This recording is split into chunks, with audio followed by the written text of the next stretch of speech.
Sedih rasanya mendengarkan kesaksian murtadin berikut ini. Karena ikut Yesus, saat ibundanya meninggal dia tidak diperbolehkan untuk memegang yang terakhir kali.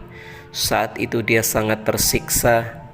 Bahkan tidak hanya sampai di situ, di saat dia tinggal di rumah, dia dilempar, dia diludahi, dan dia dikucilkan, tetapi sampai hari ini masih tetap setia oleh karena kemurahan Tuhan.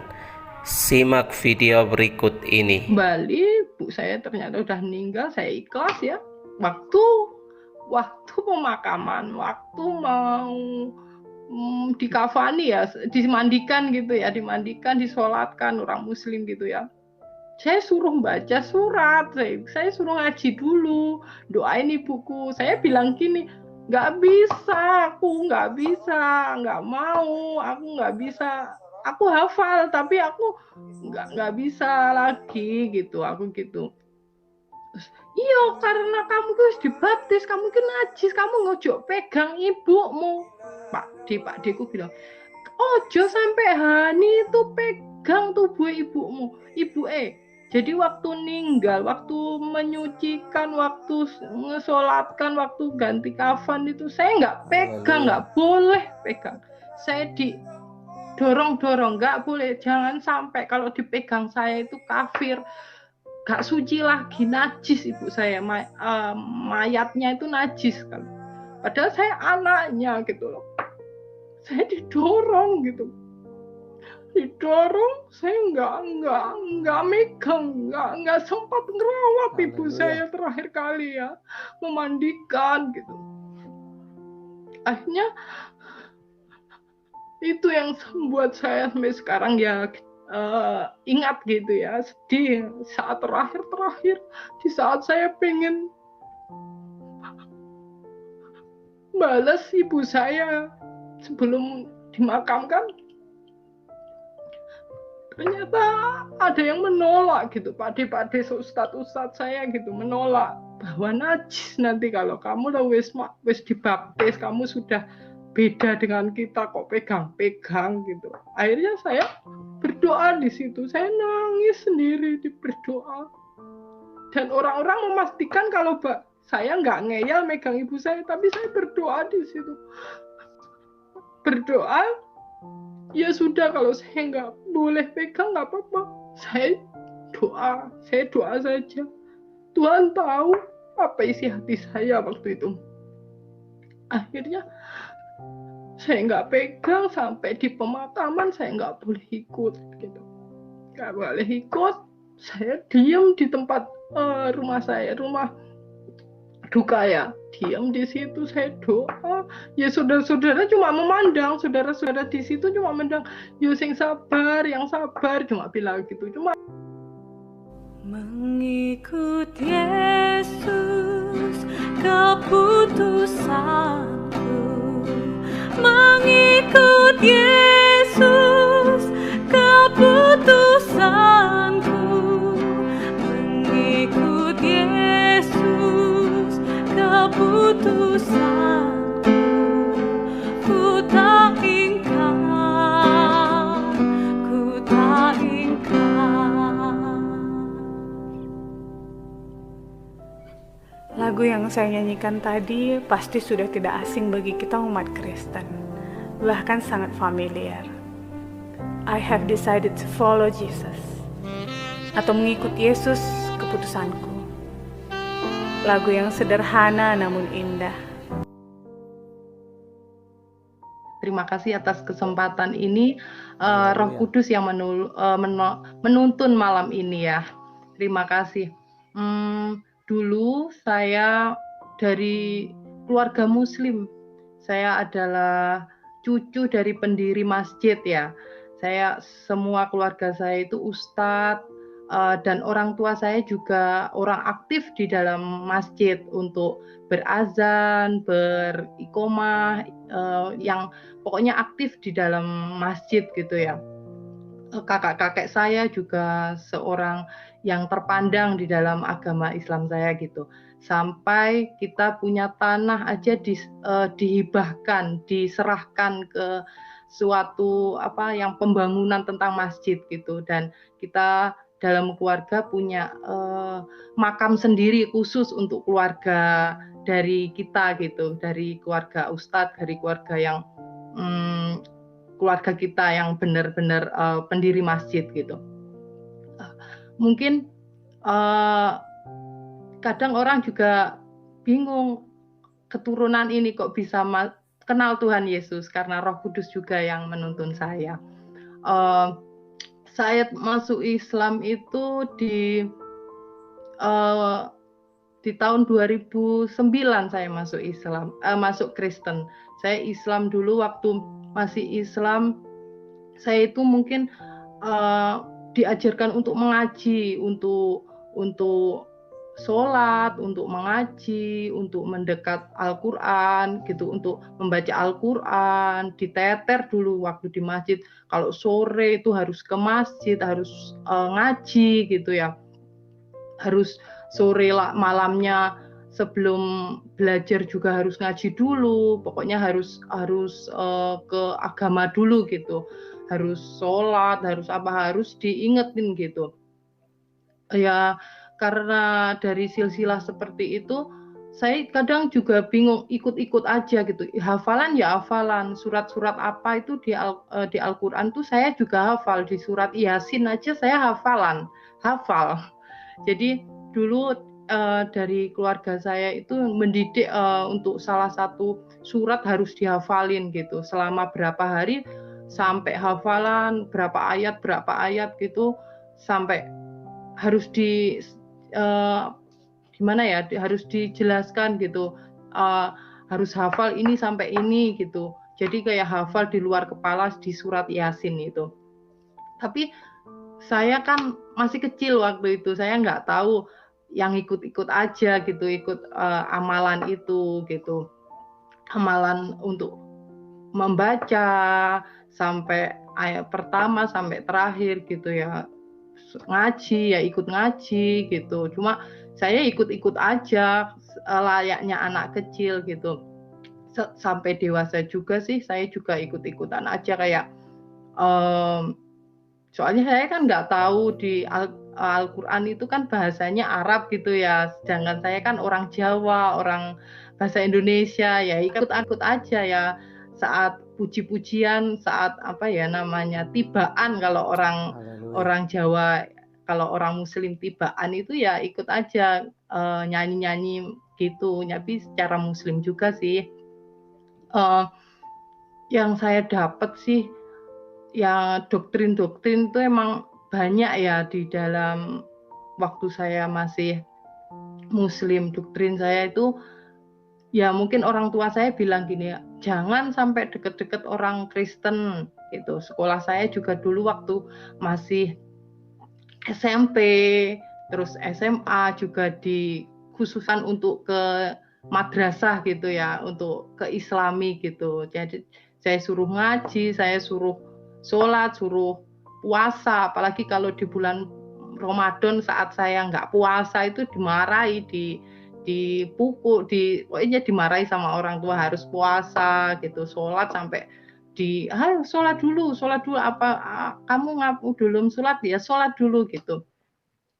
Akhirnya saya mengikuti aja arahan orang tua, tapi saya kan nggak pernah tanya, nggak pernah dijelasin juga. Mungkin dalam mengaji cuma diajarin Iqra, diajarin baca Al-Quran, buat hafalan-hafalan aja gitu. Cuma namanya nggak tahu, nggak dijelaskan juga sih waktu itu. Cuma karena waktu mungkin saya juga waktu itu remaja juga, saya juga kerja, mungkin saya kurang juga beribadah, bisanya cuma sholat, berdoa, baca surat, sholat, baca surat Al-Quran itu, ya itu aja yang saya bisa gitu. Saya juga berdoa gitu.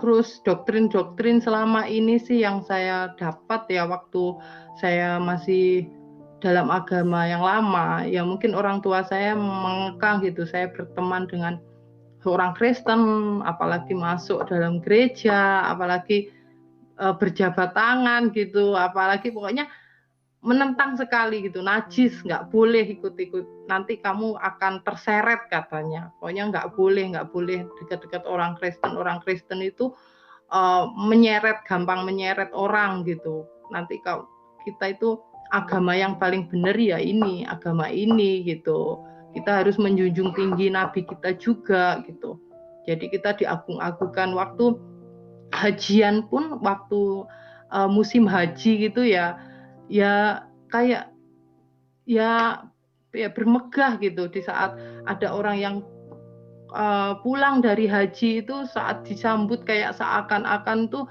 habis gimana ya, habis dari mana, dan kita menyucikan, mengkuduskan gitu waktu itu. Jadi orang yang habis haji dari Mekah gitu diagung-agungkan, diraya-rayakan, diharuskan kita tahu minta doanya ke orang itu pasti nanti dijamah. Kalau kita orang habis dari Mekah, habis menjalankan ibadah haji itu pasti nanti dijamah gitu. Pasti doa kita minta apa, kayak minta keturunan, minta apa, nanti pasti dijamah gitu. Dulu ngertinya sih sebatas itu ya, maksudnya waktu saya masih di agama saya yang lama. Ya mungkin nggak boleh main sama ini, sekolah di madrasah saya juga nggak mengenal agama Kristen kayak gimana, orang Kristen itu kayak gimana. Waktu saya SMA baru mengenal, baru tahu orang Kristen itu seperti apa gitu loh. Orang Kristen itu ternyata ya baik gitu, kayak anaknya yang saudara ini, teman saya yang mengajukan saya di channel ini, dia baik, saya kenal baik sama dia gitu, orangnya penuh kasih gitu, penuh gimana ya, welcome gitu orangnya itu. Oh ternyata itu beda ya gitu, teman saya waktu saya di madrasah, terus saya di SMA gitu. SMA saya kan nasional, maksudnya waktu itu saya ambil SMK, jadi nggak harus madrasah, soalnya saya dulu sebenarnya mau disekolahkan ke Islami waktu SMA, cuma saya nggak mau gitu, nggak mau saya kalau ke Islami lagi, saya pengennya ke yang jurusan. Jadi kan saat memilih sekolah itu juga ke jurusan aja gitu, jadi enak nanti ke depannya mau kuliah mau tidak kuliah di masa itu sih, jadi nanti iso berusaha dapat kerja gitu. Akhirnya ya banyak masukan dari pakde-pakde saya, yang ustadz-ustadz itu, kamu itu sekarang masih muda, hati-hati, cari gandengan, nanti ke depannya masa depanmu ya bagus, kamu itu pakai kerudung. Dulu tuh emang bandel ya, bandel saya itu.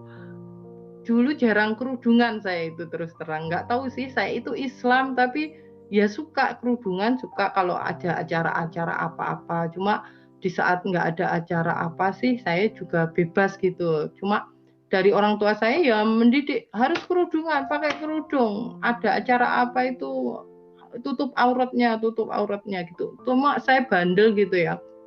Mungkin ya nggak tahu ya, mungkin mungkin kedepannya ya seperti ini, jadi orang Kristen ternyata nggak ya nggak tahu ya, udah rencana Tuhan gitu, mulai saya lahir, saya akhirnya kenal Yesus, mungkin udah jalan dari awal. Mungkin saya yang bandel juga sih waktu itu, terus cuma ya kerudungan ya kerudungan, nggak kerudungan ya nggak kerudungan, sesuka aku gitu. Cuma ya karena saya dari lingkungan kampung saya Muslim semua, di sini, di yang tempat tinggal saya ini semuanya orang Muslim, ya saya mengikuti aja lah arah itu gitu. Ya ini saya gimana gitu ya, waktu agama lama mungkin saya sama orang Kristen itu ya jaga jarak gitu, sama orang Kristen itu jaga jarak, tapi ternyata saya memahami sendiri gitu, teman saya orang Kristen ya baik-baik saja, dia welcome banget gitu, waktu diajak kemana juga nggak membahas apa-apa, beda gitu. Saat saya mungkin ya di mana ya, soal pengajaran saya gitu, mungkin orang tua bilang gini tuh, ternyata itu saya bandingkan gitu. Saya oh kok beda, mungkin karena saya bandel ya waktu kecil, saya bandel bener ikut sholat, ikut apa, cuma harus dipecut, harus diarahkan gitu, mungkin di situ gitu. Jadi saya itu memilih untuk bebas gitu, maksudnya untuk gimana ya, saya sendiri gitu, walaupun lingkungan saya harus ke Islami, harus apa, harus gimana, Pak Pak D saya itu kan ustadz semua juga harus negur saya, Hani kamu itu gini. Ternyata juga saya diam sih, saya pakai aja, cuma ke belakangnya itu ya udahlah gitu. Soalnya saya nggak menemukan gitu, saya ikut-ikut aja. Waktu kecil saya diajarin seperti itu, kayak baca Al-Quran ya baca aja, tapi nggak dijelaskan ini apa, yang penting ya abatasa gitu di ikroknya ya sampai saya hafalin surat Yasin, ya saya hafalin aja sampai hafal sampai finish. Nah, cuma nggak tahu maksudnya apa. Yang saya ingat sih pokoknya kita itu agama paling benar gitu loh, agama yang paling benar yang diterima nanti ya ini yang terakhir, yang diutus itu Nabi Muhammad gitu loh. Kamu harus menjunjung tinggi Nabi besar kita gitu, dan Allah itu ya satu, Allah gitu ya benar, Allah satu, dimanapun satu, cuma yang menjunjung tinggi itu ya Nabi Muhammad. Kita harus memuliakannya, kita harus nanti pasti selamat kalau kita ojo sampai keluar dari muslim gitu. Kita udah diselamatkan di agama kita, udah benar gitu, semua benar, yang lain itu salah gitu. Cuma saya mungkin dari didikan seperti itu, saat saya mengenal, saya bekerja ya, saya lama sudah bekerja, terus saya juga pisah sama orang tua, mungkin saya mandiri ya, berusaha mandiri, soalnya saya beda dengan kakak-kakak saya itu manut gitu loh. Kalau saya itu ya agak ada berontaknya sedikit ya, mungkin karena saya jauh dari jarak antara saya dan kakak saya itu jauh gitu. Kakak saya mungkin masih sudah berumur gitu ya, sudah 30 ke atas. Saya waktu itu masih umur berapa ya, 18 20-an gitu, masih muda gitu loh. Jadi seakan-akan tuh saya mengikuti zaman sekarang, nggak ikut yang kakak-kakak saya yang manut-manut itu gitu loh. Mungkin saya bandel waktu itu. Suatu ketika saya itu kenal sama seseorang gitu yang sekarang menjadi suami saya gitu. Di saat saya kerja itu saya kenalan sama dia gitu. Lama saya kerja di suatu instansi, kenal sama suami saya itu, kita jalan gitu, kita jalan layaknya cowok sama cewek ya gitu. Lambat laut itu saya tahu kalau agama suami saya itu agama Kristen gitu. Hati saya juga sempat kecewa, aduh aku kok berteman sama orang Kristen gitu loh, saya kok berteman dengan orang Kristen, aduh nanti tak ajak ke rumah gimana ini orang tua saya gitu, pasti menolak, pasti ada penolakan lama gitu. Tapi akhirnya saya jalan sama suami saya ini, waktu masih kekasih ini kita jalan, cuma kita nggak ada ujung ya, kita mau jalan terus, soalnya kita ada batas seperti itu. Sedangkan saya juga kekeh waktu itu, soalnya ingat pesan orang tua, agama yang paling benar ya Islam saja, nggak boleh keluar dari situ. Kalau keluar itu kamu itu kafir gitu, kamu nggak diterima, kamu pasti masuk neraka gitu, doktrin yang saya terima waktu itu. Jadi saya itu galau gitu sama hubungan saya sama suami saya gitu. Kita hubungan terus gitu, orangnya kok baik, beda ya dengan yang lain-lainnya gitu, kok baik. Akhirnya karena hubungan kita lama dan emang tidak ada ujung waktu itu, kita memutuskan untuk berpisah aja gitu. Berpisah bukan berarti pisah sah, cuma kita cari titik tenang aja gitu. Saat kita ketemu ya kita jalan, saat kita nggak ketemu kita nggak jalan. Yang penting kita nggak bisa kalau batas ini tinggi gitu, sama-sama ego. Suami saya juga dari keluarga pendiri gereja juga sih suami saya, dan saya juga pendiri dari masjid gitu.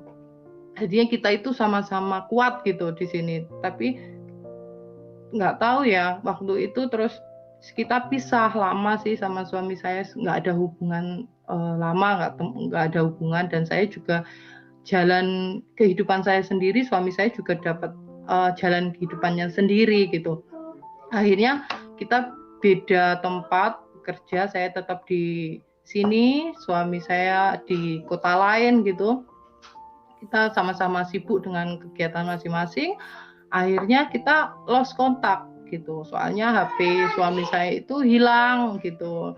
Nomor saya juga ganti gitu. Kita nggak ada komunikasi sama sekali sih. Kita nggak ada komunikasi waktu itu lama sih, selama 3 tahun nggak ada komunikasi kalau nggak salah.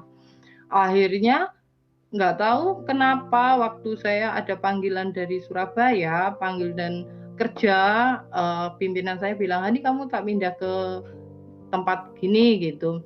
Akhirnya saya oke gitu, kayak nggak apa-apa untuk mawasan. Mungkin orang tua saya menolak, orang tua waktu itu menolak, "Kamu kok anak yang terakhir kok, jauh dari orang tua," gitu. "Jauh dari orang tua, nanti orang tua sama siapa kamu?" Cuma orang tua tahu kalau saya itu modelnya bebas, orangnya pengen bebas, pengen yang ya tantangan gitu kan. Jadi mungkin dari hati orang tua saya juga nggak boleh, tapi karena ini saya kekeh, ibu saya juga ya nggak apa-apa, tapi kalau kamu nggak kerasan di tempat yang jauh, kan nggak boleh jauh-jauh dari rumah gitu, kamu nggak apa-apa kembali yo gitu. Oke, saya akhirnya berangkat di suatu kota, bekerja di situ. Saya lama bekerja di situ, kita hidup ada lingkungan di situ juga sih. Saya tetap dalam iman Islam dulu sih waktu itu, Mas Yan. Akhirnya tidak tahu kenapa ada saudara saya itu main di temannya suami saya gitu loh, temennya suami saya di tempat tinggal dulu saya gitu. Terus diurus gitu sama saudara saya, sama temennya itu. Ternyata kenal saya gitu, kenal Hani gitu. Akhirnya dimintakanlah nomornya, dikasihkan gitu. Nomor saya diminta, dikasih. Ternyata temennya itu memberikan ke suami saya waktu di Surabaya itu. Akhirnya kita ditelepon, saya waktu saya di Surabaya telepon. Saya juga kaget kan, karena kita lama hubungan, mungkin ya sudah nggak asing lagi suara itu gitu yang kita buat telepon. Langsung saya manggil namanya, bener ini pasti ini aku gitu. Jadi saya ayo kita ketemuan di Surabaya waktu itu. Akhirnya kita ketemuan, ternyata benar. Kita sambung lagi di situ. Padahal sudah lama ya, 3 tahun nggak kontak, kita sudah dengan kehidupan kita masing-masing gitu. Tapi ternyata Tuhan memberi ketemu gitu sama dia. Terus akhirnya kita ya senang aja ketemu, kita jalan, kita rasanya menikmati masa-masa kita dulu waktu masa jadi kekasih gitu. Tapi kita kan nggak ada ujung ke depannya, kita jalan buntu gitu. Sedangkan waktu itu Hani masih dalam iman Hani juga gitu.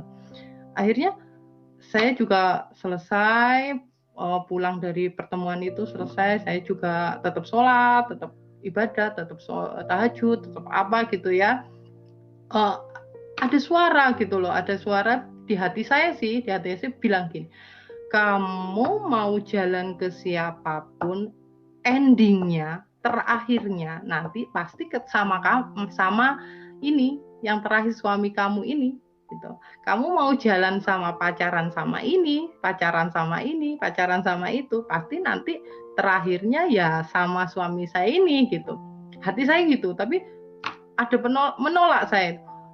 Nggak mungkin, nggak ada jalan ini, soalnya sudah pasti ditolak gitu.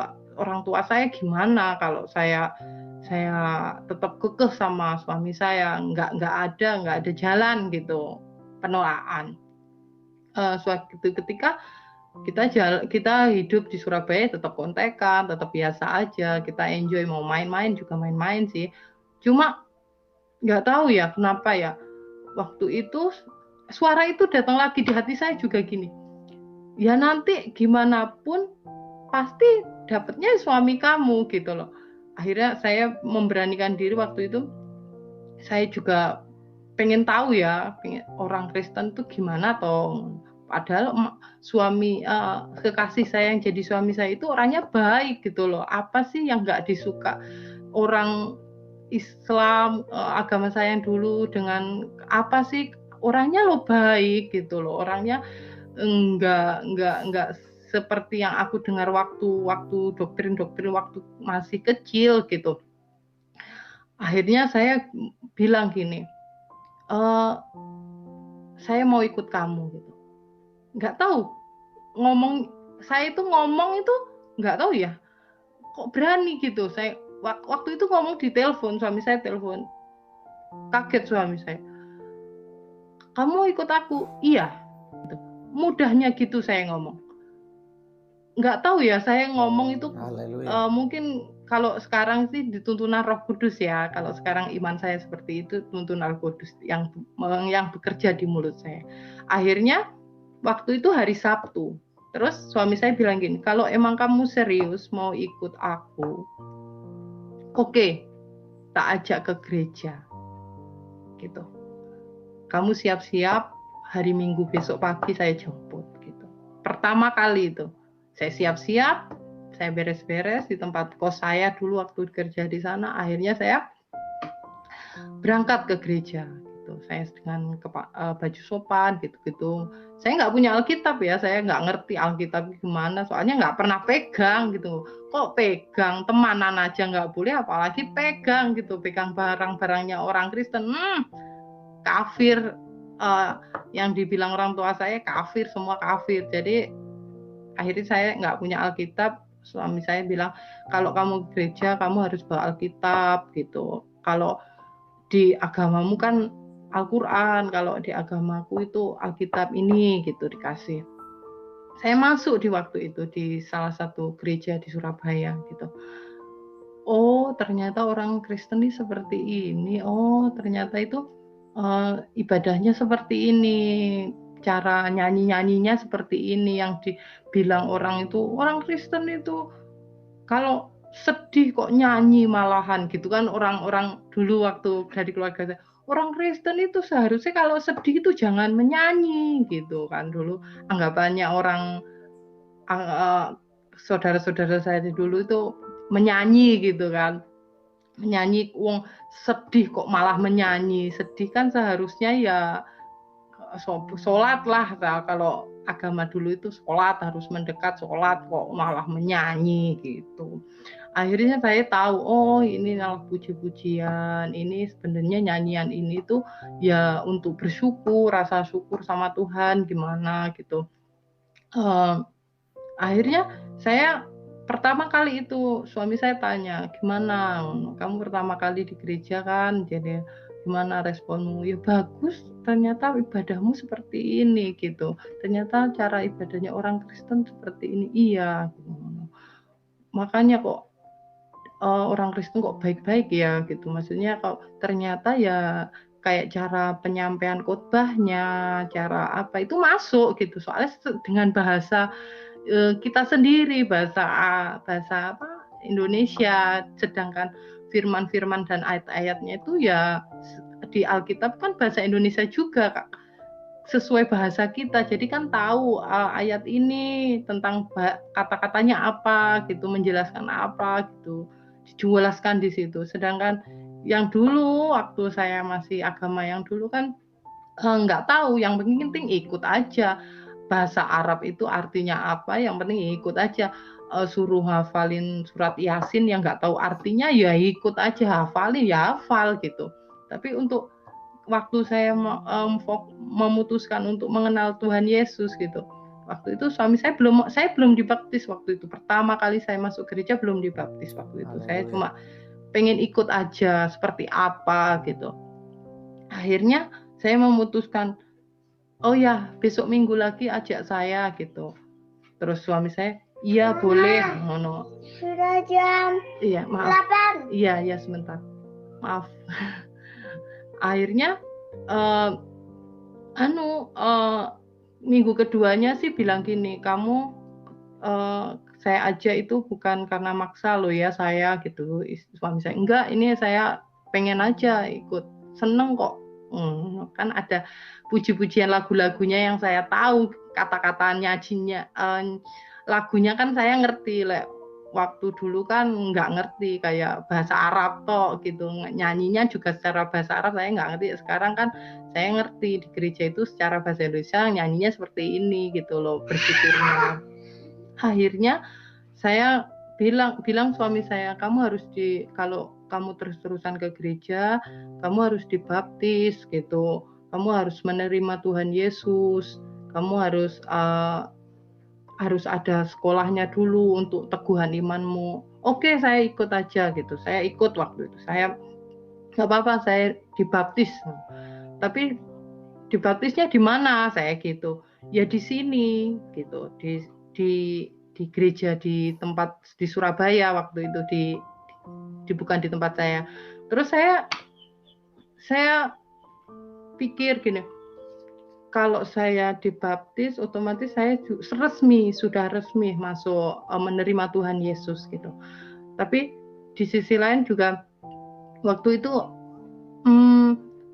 doktrin dari keluarga saya pasti menolak, tapi saya bilang gini, ini urusan saya dengan yang atas, yang udah menciptakan saya gitu. Apapun itu aku udah ambil risiko. Aku sudah mau mengenal siapa Yesus ya. Ternyata orang-orang itu baik, orang-orangnya itu baik gitu, orang-orangnya penuh kasih, nggak sejahat yang saya terima waktu dulu gitu. Akhirnya saya dibaptis juga pun di situ saya terima Tuhan Yesus. Waktu itu saya terima Tuhan Yesus itu saudara saya ada yang tahu gitu loh, ada yang salah satu tahu. Saya sering sekolah ya waktu itu, masuk sekolah untuk peneguhan iman gitu. Jadi seminggu 2 kali itu saya diteguhkan saya untuk mengikuti sekolahnya itu. Akhirnya saudara saya yang satu kos sama saya itu tahu kalau saya menyimpan Alkitab gitu di tempat kos-kosan saya gitu. Akhirnya saya ditengkari, saya dipukul sampai berdarah, tangan saya itu diremes gitu. Kenapa kok kamu malu-maluin keluarga? Kamu kok malah masuk Kristen? Kristen itu apa gitu? Akhirnya saya sampai berdarah tapi diam saya di situ. Saya sudah dengan keputusan saya sudah bulat, saya mau mengenal Tuhan Yesus lebih dalam, saya mau mengerti, mengikutinya gitu loh. Orang-orangnya baik kok kita malah yang jahat gitu loh. Kita itu malah jahat menganggap orangnya itu loh nggak seperti yang kita pikirkan gitu loh. Saya mau mengenal kok. Terus akhirnya dipukul, saya berdarah, saya nggak apa-apa, emang saya orang, kamu itu malu-maluin keluarga, kamu itu sudah kafir gitu sama saya. Akhirnya saya pindah kos-kosan ya, biar saya damai gitu ya, biar saya juga tetap bisa ibadah gitu. Akhirnya lambat laut keluarga yang ada di Banyuwangi ada yang di rumah saya itu tahu kalau saya sudah mengikuti Yesus, sudah dibaptis. Kaget semuanya itu. Waktu itu saya suruh pulang. Saya bilang gini, belum waktunya soalnya saya masih sekolah gitu, masih ada jadwal untuk mengikuti teguhan iman saya gitu. Soalnya saya masih belum selesai sekolah saya harus selesaikan, saya harus benar-benar meneguhkan hati saya benar-benar mengenal Tuhan Yesus lebih dalam lagi gitu. Akhirnya waktu itu terus pulang dikabari mendadak kalau ibu saya itu sakit gitu loh, ibu saya itu di ICU gitu. Akhirnya tidak ya, karena saya orang tua ya, kasihan ya, saya izin di kerjaan, izin di gereja juga kalau bahwa saya mau pulang dulu, izin dulu, ada keluarga saya, orang tua saya sakit gitu, sakit keras waktu itu di ICU gitu. Akhirnya saya pulang, ibu saya ya sudah sesak, ya sudah parah lah waktu itu gitu loh. Saya ya menangis, saya sedih gitu. Terus ibu saya juga nggak bisa ngomong, tapi kakak saya langsung mojokkan saya, langsung, "Hani sini," gitu. "Kamu masuk Kristen?" Gitu. Aku diem. "Aku dengar dari ini," gitu, dari saudaraku gitu. Aku diem aja. Terus habis itu, "Kamu masuk Kristen, wes nggak usah pulang. Wes di sana kamu itu, siapa kamu itu gitu. Kamu nggak boleh pulang. Ngapain kok berani-berani pulang gitu." Tapi ibu saya kan waktu itu parah ya, butuh alat bantu juga gitu. Saya cuma menangis, saya cuma doa di hati saya diajarin berdoa ya. Dulu waktu saya pertama kali masuk Kristen, saya kan nggak bisa berdoanya. Maksudnya walaupun benar benar sesuai kata-kata kita, bahasa kita, cuma mulut saya itu kayak awal doa itu ya gimana ya, biasanya bahasa Arab gitu ya, biasanya doanya bahasa Arab gitu, surat-surat gitu. Sekarang saya itu harus mengucapkan gitu dengan kata-kata gitu yang ada di hati saya, harus saya ungkapkan doanya. Mungkin saya belajar waktu itu, masih belajar doain ibu saya gitu loh. Saya bisikin di ibu saya, "Bu," gitu, "saya sudah maafin saya gitu, maafin saya menjadi anak seperti ini, saya sudah terima Yesus, saya sudah menerima dibaptis, Bu, terus terang loh, Ibu jangan khawatir, urusan saya sama Tuhan gitu, semua agama baik kok, Bu," gitu. Saya terus bisikin, saya doain ya, Bu, tapi ibu saya mungkin masih di ICU, mungkin nggak denger ya, mungkin koma ya. Ya saya doa sama nangis gitu, saya menangis, saya doa, tapi ya iman saya tetap gitu, tetap dengan saya gitu. Saya soalnya waktu sekolah juga diteguhkan, sekolah keimanan diteguhkan gitu. Akhirnya saya, karena jadwal kerja saya juga harus cepat kembali ke tempat kerja saya, akhirnya saya pulang lagi ke kota gitu untuk kerja lagi. Ibu saya agak mendingan, keluar dari ICU itu agak nggak parah. Akhirnya kita diganti di ruang inap gitu. Jadinya pamitan sama kakak saya nggak menyapa sama sekali sama saya. Apalagi Pak Ade saya, lihat saya aja sudah kayak udah hilang, udah terbuang gitu loh. Kenapa kamu kembali sini, nggak ada gunane gitu loh. Kalau bisa kalau kamu pergi wes gitu. Akhirnya ya udah saya kembali, jadi pamitan saya mau kembali itu ya kayak direlakan aja, nggak ada yang dibebankan gitu loh. Wis anggap saja Hani sudah mati waktu itu gitu loh. Percuma datang nengok ibu pun kamu loh nggak ada gunanya, kamu cuma membawa kabar duka, kabar yang nggak baik. Mending kamu itu ya kembali ya sana, urus sono badanmu sendiri gitu. Mungkin kakak saya ada anggapannya seperti itu. Akhirnya saya pamitan sama kakak nggak merespon sih. Waktu saya berangkat saya sedih, hati saya juga hancur, sedih gitu loh, antara orang tua, pekerjaan, dan iman saya gitu. Saya sedih, tapi saya percaya baik semua itu, apa yang aku lakukan ini baik gitu, buat saya baik gitu loh, saya mengerti gitu. Akhirnya saya berangkat ke Surabaya, bekerja lagi di sana, dikabari ibu saya, pokoknya nggak ada gitu, nggak ada, kalau kamu nggak pulang nanti paling nggak ketemu lagi gitu. Akhirnya saya memutuskan, waktu itu suami saya bilang gini, "Wes kamu pulang aja ke Banyuwangi, kamu pulang ke rumahmu, apapun resikonya, diterima nggak terima, kamu pulang gitu, untuk kesempatan terakhir ibu kamu gitu loh. Kamu waktu itu, maaf ya, saya cerita flashback dulu, bapak saya sudah meninggal waktu itu. Bapak saya sudah meninggal sebelum ibu saya meninggal, bapak saya sudah duluan meninggal. Jadi, tapi orang tua saya tahu hubungan saya sama suami saya itu pernah berhubungan, cuma karena nggak ada respon, ya nggak dilanjutkan gitu ya. Tapi bapak saya dari sekarang sudah meninggal, sudah sebenarnya dari awal sudah tahu hubungan saya gitu. Akhirnya kembali lagi ke ibu saya ya. Akhirnya saya dikabari kalau saya nanti nggak pulang, nanti nggak akan ketemu ibu saya gitu. Akhirnya suami saya bijak bilang, kamu mengundurkan diri aja, kamu nggak usah kerja, aku yang tanggung jawab sama kamu. Sekarang kita sudah satu iman, kita apa yang kita cari lagi, kita hubungan sudah lama, kita sudah saling kenal, kita menikah saja, suami saya gitu. Cuma kamu sekarang ada PR, kamu harus urusi keluarga kamu dulu, terutama ibu kamu dulu gitu. Akhirnya saya saya mengundurkan diri, saya pulang. Akhirnya saya mengurus ibu saya sudah parah ya, sudah nggak ada alat bantu juga nggak bisa masuk gitu. Saya juga nangis, juga akhirnya sore ya meninggal gitu ya, dipanggil Tuhan gitu. Ya sempat ibu saya mungkin nggak ada kata-kata ya, nggak ada kata-kata yang terakhir buat saya soalnya ke koma gitu. Tapi cuma waktu ibu masih sadar, waktu koma itu saya bilang ya, saya menjelaskan gitu. Saya menjelaskan kalau saya sudah mengikut Yesus, saya sudah dibaptis, ibu saya doakan gitu.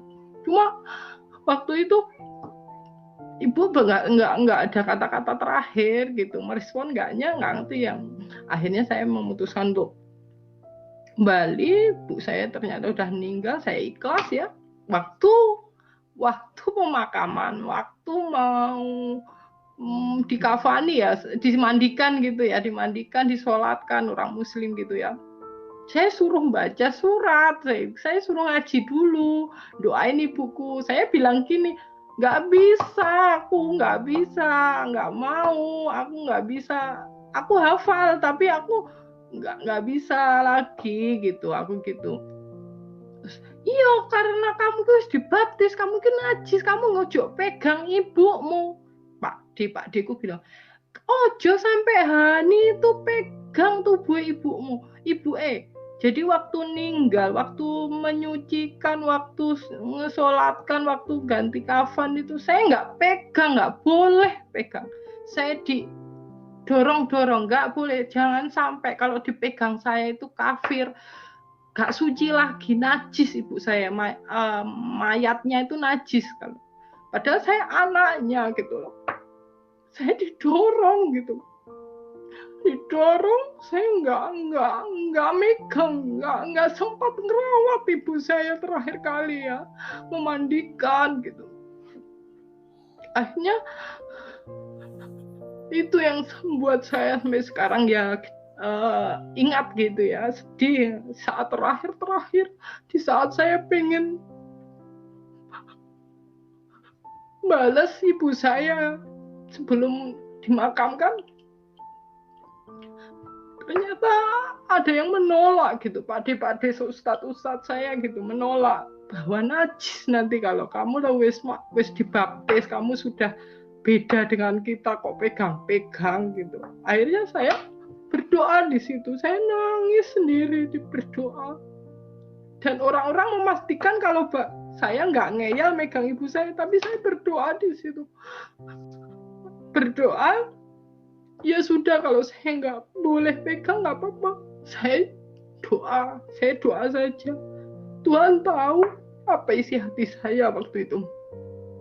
Akhirnya saya nggak pegang sampai di pemakaman, saya nggak boleh ikut gitu. Nggak boleh ikut. Saya diam di tempat rumah duka ya, diam di situ, saya doa. Ya saudara-saudara cuma memandang, saudara-saudara di situ cuma memandang, yang sabar, cuma bilang gitu. Cuma hati saya bergumul di situ. Tapi saya ikhlas, ibu sudah damai. Saya sudah pamitan waktu saya sudah memberitahu jalan Tuhan, memang ya jalan Tuhan sudah seperti ini, saya ikhlas gitu. Akhirnya suami saya telepon, saya bilangin kalau ibu sudah dipanggil gitu. Suami saya kerja langsung pulang, Pak, langsung tahu kabar ibu saya ini, langsung dia pulang ke sini dari Surabaya ke Banyuwangi, langsung pulang dia.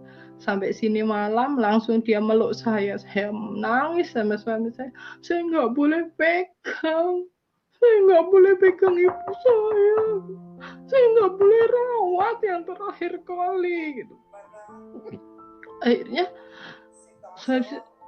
Akhirnya nggak apa-apa gitu, didoain saja, iya pasti doa orang benar besar kuasanya gitu. Akhirnya saya teguh di situ dalam iman saya. Akhirnya saya belum menikah waktu itu, sama suami saya belum menikah. Akhirnya terus ibu saya selesai diacarakan ya 3 harian 7 harian kayak itu ya, selamatan ya lah, orang Jawa namanya itu syukuran selamatan gitu ya. Waktu itu kakak saya ini nggak percaya kalau saya sudah dibaptis gitu. Waktu kakak saya mosok Hani bener-bener dibaptis gitu. Tapi kan kakak saya nggak tahu sendiri, yang ngertinya kakak saya sama suami saya sudah menjalin lagi gitu. Saya dekat dengan suami saya yang beragama Kristen gitu. Akhirnya suatu ketika Hani kudu doakan, harus diruqyah. Kalau orang Muslim itu diruqyah namanya, harus diruqyah gitu. Akhirnya, Han kamu harus saya ruqyah ya gini. Iya gitu. Kalau emang kehendak kakak emang seperti itu, silahkan, mau diruqyah, mau didoain, mau dipuasain, silahkan gitu loh. Soalnya anggapan saya ini dapat kayak dijampi, kayak dapat kalau orang disantet atau apa gitu, pokoknya diguna-guna gitu loh. Kok sampai saya itu nggak bisa pisah sampai suami saya itu loh, nggak bisa. Dari dulu, hubungan dulu sampai sekarang ketemu lagi kok tetap sama itu gitu loh. Akhirnya diruqyah gitu, didoain gitu, oke nggak apa-apa. Terus tapi kamu toh masih kenal berwudu kan, kamu masih bisa berwudu kan gitu. Kalau emang kakak menghendaki saya berwudu, kalau emang kakak puas saya berwudu, saya lakukan gitu. Saya melakukan berwudu walaupun saya masih sudah dibaptis hati saya, tapi tetap beriman, saya percaya Tuhan Yesus. Waktu saya masih sekolah, saya itu meneguhkan saya juga. Akhirnya kalau kakak saya emang mau saya untuk melakukan berwudu, oke, saya lakuin berwudu. Saya dipakein kayak ruqyah itu kayak pakai baju putih-putih ya, mukenah gitu ya. Oke, saya pakai. Saya didoain di situ ya. Saya dipercik-percikkan air gitu. Biar kalau saya kena apa-apa itu biar kayak hipnotis saya keluar gitu ya. Tapi saya nggak merasakan apa-apa di situ. Saya biasa saja, saya juga sadar gitu. Tapi dari hati saya itu nggak apa-apa, ngapain diginikan gitu loh. Saya mengenal Yesus, saya ingin masuk Kristen itu ya dari hati saya, nggak dari paksaan suami saya, nggak jampi-jampi dari suami saya itu dari hati saya. Kenapa harus diginiin? Tapi saya ngikutin aja apa kemauan Haleluya. Kakak-kakak saya ikuti, tapi ternyata hasilnya ya maksudnya hasilnya nggak apa-apa, saya juga baik-baik saja gitu. Akhirnya saya cerita sama suami saya, kalau kakak mintanya kayak gini, kayak kalau saya terus-terusan di sini saya stres gitu, soalnya lingkungan saya kan Muslim gitu. Saya harus kembali ke Surabaya, saya harus bekerja lagi, saya harus di sana gitu. Akhirnya sama suami saya, oke, kamu kembali ke Surabaya, tapi kita menikah dulu gitu. Soalnya kalau saya kembali ke Surabaya sendiri, mungkin nanti saya sama siapa gitu. Saya sudah beragama seperti suami saya, apalagi ending kita. Akhirnya suami saya memutuskan kita menikah gitu. Akhirnya saya terima juga menikah. Terus akhirnya kita peneguhan untuk pernikahan kan harus ada sekolah-sekolahnya juga dulu untuk itu. Hanya kita di Surabaya mengurusi semuanya, surat-surat gitu. Akhirnya kita memutuskan untuk menikah. Setelah menikah, waktu itu menikah saya tidak ada sama sekali keluarga saya yang datang. Saya menikah sendirian. saya di gereja sendirian.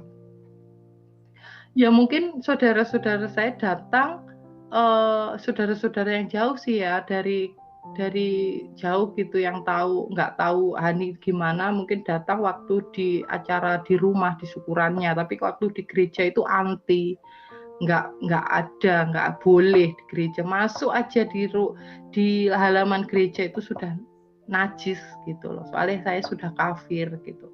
Akhirnya saya masuk gereja, saya nikah sendiri tanpa kakak, tanpa saudara-saudara yang lain, tapi saya tetap memberitahu kalau saya mau menikah, saya mau nikah saya itu resmi, nggak main-main gitu.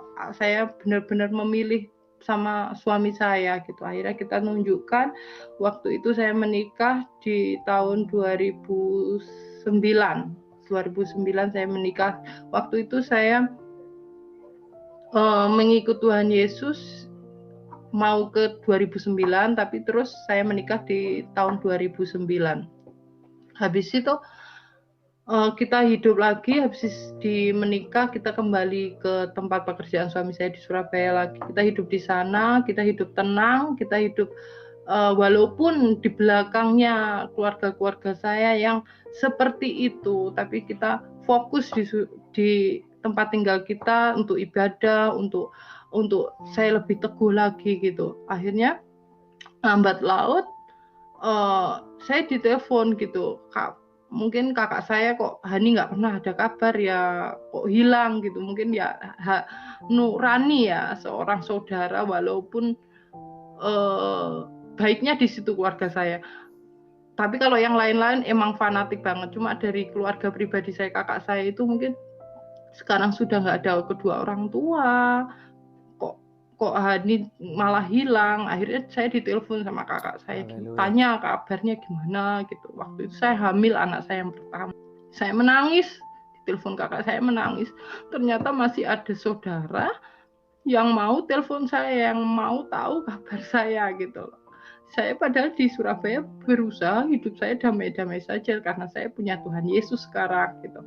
Cuma waktu saya ditelepon kakak saya tanya kabar, saya sedih lagi, teringat, maksudnya terharu gitu. Ternyata masih ada sosok hati saudara yang mau tanya, kok seneng banget, walaupun cuma tanya kabar gimana, itu seneng banget, kayak dianggap lagi gitu. Yang dulu nggak dianggap, sekarang dianggap gitu. Akhirnya ya sekarang gimana, lambat kita itu sudah nggak ada orang tua, kalau kita nggak rukun, kalau emang itu Hani pilihannya sudah masuk Kristen, ya gimana lagi, kita harus yang penting Hani sudah nunjukin, Hani semakin dekat sama Tuhannya, walaupun agama apa yang saya pilih sekarang agama Kristen, ikut Tuhan Yesus, Hani sudah imani, lambat laut saya berdoa terus. Saya berdoa waktu saya dalam iman saya Kristen, saya doain keluarga saya, terutama kakak-kakak saya gitu,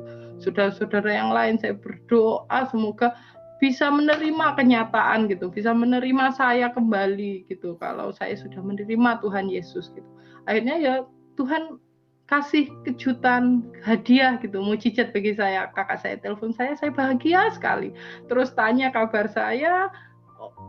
saya mau melahirkan kak gitu, saya melahirkan, saya sehat di Surabaya gitu, saya mau punya anak gitu, saya udah bahagia di sini. Kakak saya senang.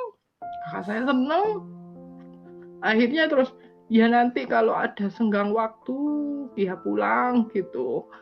Cuma waktu itu kan ya mau pulang gimana ya, sudah kayak sudah hilang kan, sudah keluar dari rumah gitu ya, mau pulang itu gimana. Terus ke Tuhan itu gini sama suami, kita pulang aja gitu. Waktu hari raya Idul Fitri, kalau orang semua kan mudik gitu loh, orang pekerja kan ya dikasih dispensasi untuk libur. Kita mau kemana gitu, kita pulang aja, tapi kita diterima nggak ya bukan saat pulang gitu. Akhirnya kita memberanikan diri dengan tuntunan Roh Kudus, kita percaya kita punya Tuhan lebih dahsyat dari segalanya, kita imani itu, kita pulang. kita bawa anak saya yang pertama itu, kita pulang dengan bawa, waktu itu anak saya masih umur 3 bulan kalau salah. Kita pulang ke, ya saudara-saudara melihat saya, saudara-saudara saya yang lain, maksudnya bukan kakak saya merespon saya, memeluk saya, kakak saya. Walaupun kakak saya juga menolak waktu itu, sampai mungkin hati seorang saudara ya, dan doa saya juga dijamah oleh Tuhan Yesus. Sudah hati saya gerakkan untuk saudara-saudara saya gitu.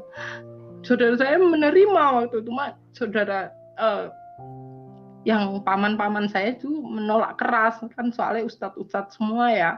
Cuma dari kakak saya sendiri pribadi sudah berusaha legowo, sudah berusaha menerima kalau saya itu seperti ini.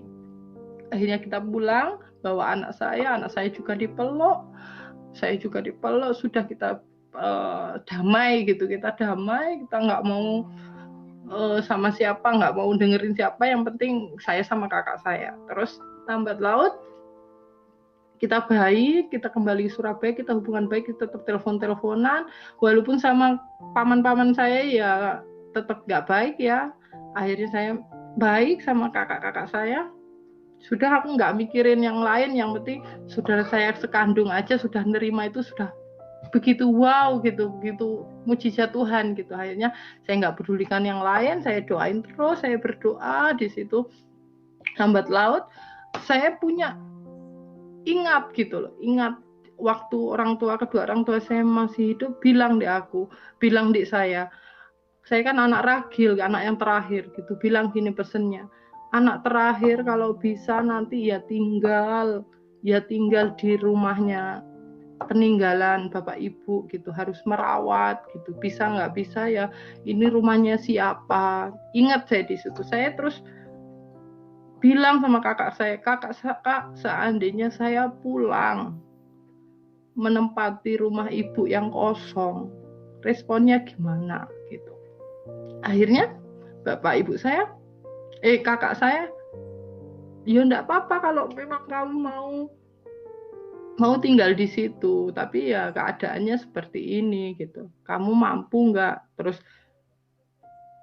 akhirnya saya konsul sama suami saya, dari hati yang lubuk paling dalam emang saya pengen kembali gitu, maksudnya kembali di tempat peninggalan saya gitu. Soalnya saya ingat saya nggak terakhir ibu saya meninggal, saya nggak menemani gitu. Ini mungkin balasan saya harus menepati janjinya omongannya dulu waktu saya masih muda gitu. Akhirnya suami saya legowo, oke, minta kerjaan dipindah. Akhirnya kita pindah di Banyuwangi, dan saya juga mempersiapkan rumah ibu peninggalan saya untuk layak dipakai, untuk layak ditinggali. Soalnya saya bawa baby gitu, sudah besar sih, anak saya sudah 4 tahun waktu itu.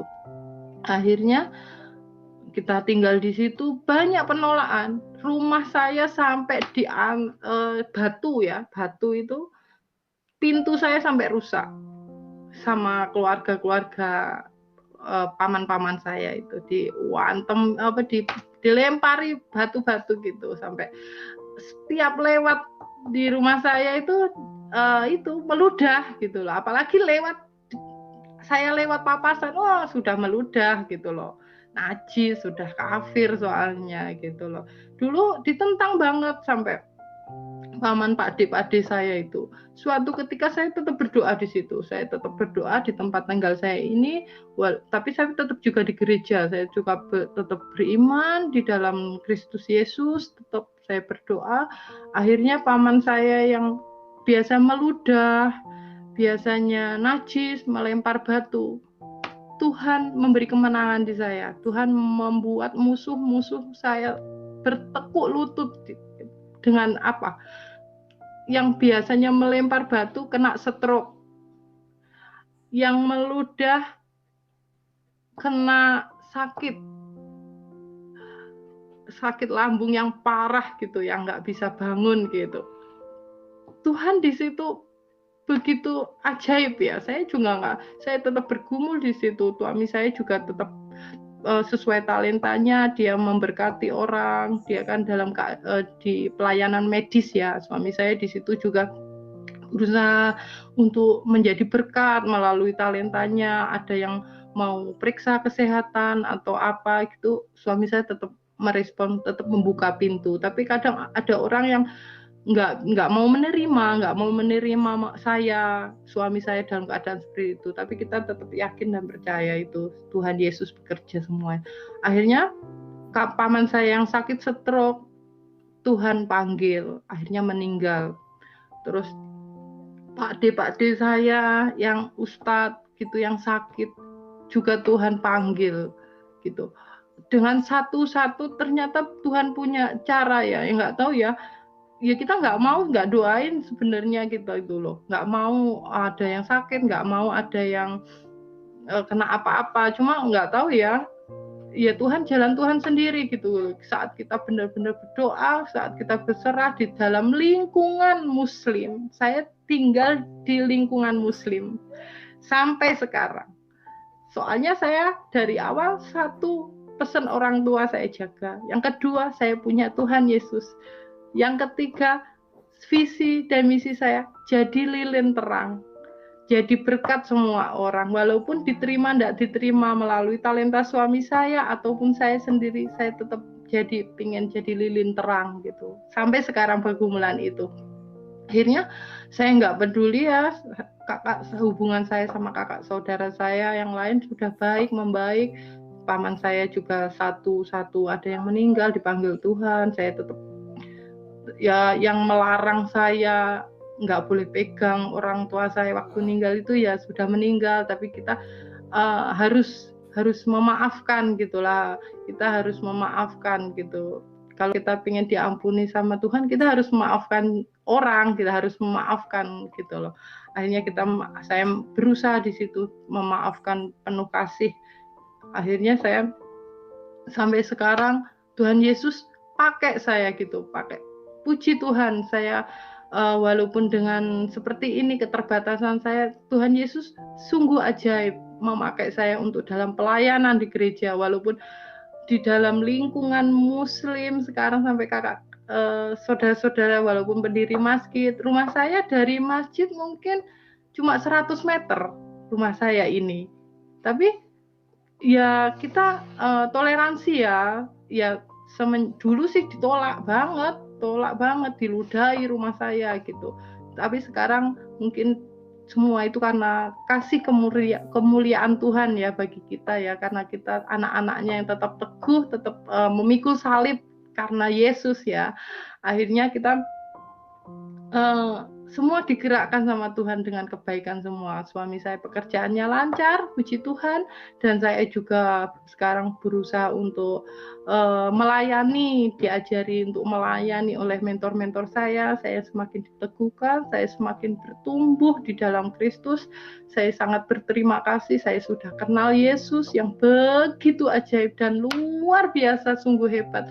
Dalam setiap permasalahan dari awal sampai saya akhir, Tuhan itu begitu memberi sesuatu yang indah, walaupun nggak sempurna, walaupun banyak suka dan duka, tapi tetap hati saya tetap damai gitu kalau bersama Yesus. Pokoknya Yesus itu luar biasa bagi saya. Terima kasih.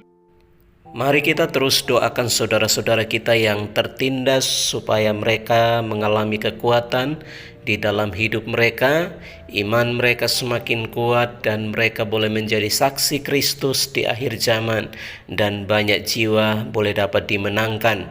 Dan mari kita lanjut mendengarkan kesaksian atau pujian yang tadi sudah kita dengarkan, bahwa mengikut Yesus adalah keputusanku.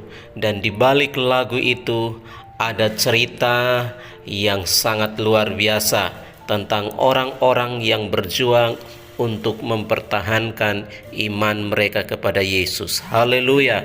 Mengikut Yesus keputusanku, mengikut Yesus keputusanku, mengikut Yesus keputusanku, ku tak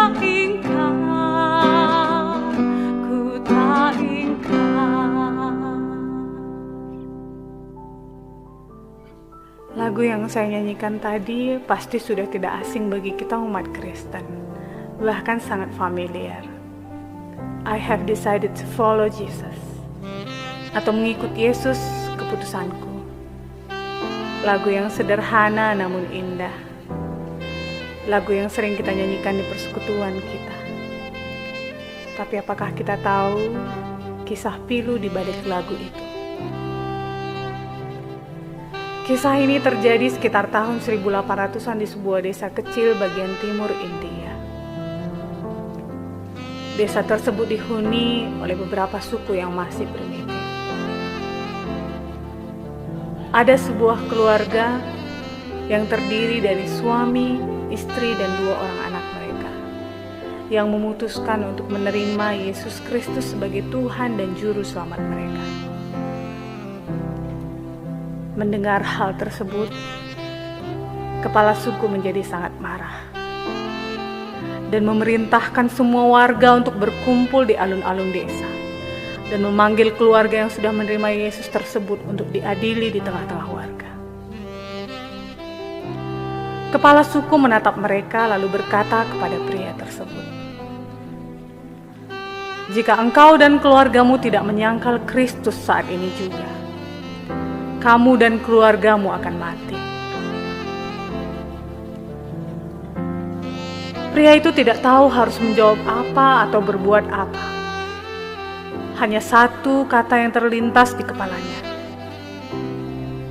yaitu penggalan lagu yang dia ciptakan sendiri ketika ia pertama kali mengenal Yesus sebagai Juru Selamatnya. I have decided to follow Jesus.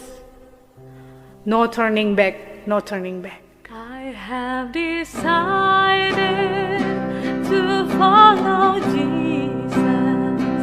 I have decided to follow Jesus. I have decided to follow Jesus.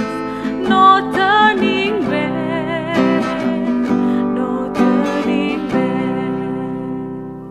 Maka pada saat itu juga, kepala suku memerintahkan anak buahnya menghujamkan tombak kepada kedua anaknya yang tidak berdaya. Dan akhirnya mati. Tidak sampai di situ saja, sang kepala suku kembali meneriakkan kalimat,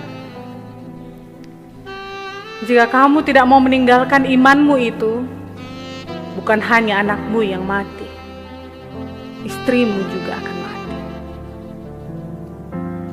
Tetapi sekali lagi, bukannya menyerah, pria tersebut justru mengucapkan kalimat, "Though none go with me, still I follow. No turning back, no turning back." Though I may wander, I still will follow. Though I may wander, I still will follow. Though I may wander, I still will follow.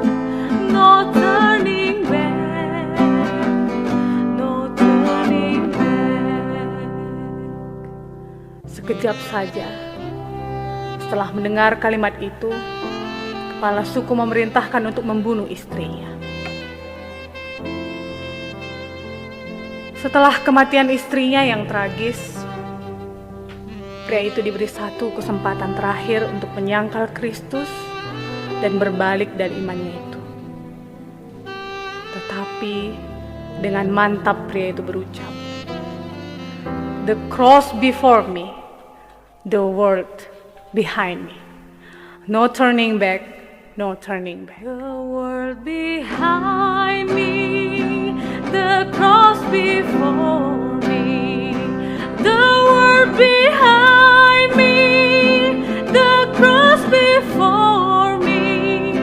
The world behind me, the cross before me.